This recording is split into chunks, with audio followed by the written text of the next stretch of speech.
అమరావతి రాజధాని నిర్మాణానికి వేగంగా అడుగులు పడుతున్నాయి. మే 2న ప్రధాని మోడీ అమరావతి రాజధాని పునర్నిర్మాణ పనులకు శంకుస్థాపన చేయనున్నారు. అక్కడి నుంచి పనులు వేగవంతం కానున్నాయి. గత అనుభవాల దృష్ట్యా అమరావతి విషయంలో అన్ని జాగ్రత్తలు తీసుకుంటున్నారు సీఎం చంద్రబాబు. అమరావతికి శాశ్వత రాజధానిగా గుర్తింపు ఇవ్వాలని కేంద్రాన్ని కోరనున్నారు. ఈ మేరకు ఏపీ అసెంబ్లీలో ప్రతిపాదనలు తయారు చేసి కేంద్రానికి పంపించబోతున్నారు. పార్లమెంట్లో ప్రత్యేక చట్టం చేసి అమరావతిని శాశ్వతం చేయాలని చూస్తున్నారు చంద్రబాబు. ఇదే విషయాన్ని చంద్రబాబు అమరావతి రైతులకు స్పష్టం చేశారు.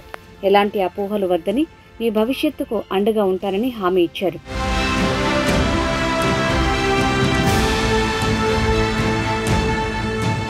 "2014లో అధికారంలోకి వచ్చిన టీడీపీ అప్పట్లో అందరి ఆమోదంతో అమరావతి రాజధానిని ఎంపిక చేసింది.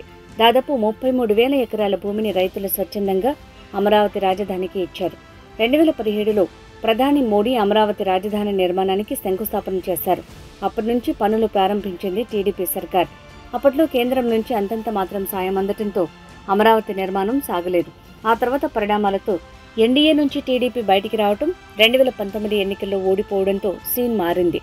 2019లో అధికారంలోకి వచ్చిన జగన్ సర్కార్ 3 రాజధానుల వ్యవహారాన్ని తెరమీదికి తెచ్చింది. దీంతో అమరావతి వ్యవహారం పక్కకు వెళ్లిపోయింది. అయితే ఇప్పుడు కూటమి అధికారంలోకి వచ్చింది.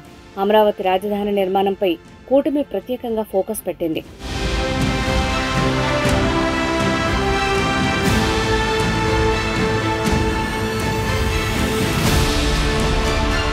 కేంద్రం కూడా గతంతో కంపేర్ చేస్తే సాయం విషయంలో ఉదారంగా వ్యవహరిస్తోంది. కేంద్రంలో టీడీపీ కీలక భాగస్వామి కావడంతో అమరావతిని శాశ్వత రాజధానిగా గుర్తించాలని సైకిల్ పార్టీ ఒత్తిడి చేస్తోంది. ఈ మేరకు ఏపీ అసెంబ్లీలో ఒక తీర్మానం చేసి కేంద్రానికి నివేదించనున్నారు. పార్లమెంట్లో ప్రత్యేక చట్టం చేసి అమరావతిని పదిలం చేయాలని చంద్రబాబు మాస్టర్ ప్లాన్ వేశారు.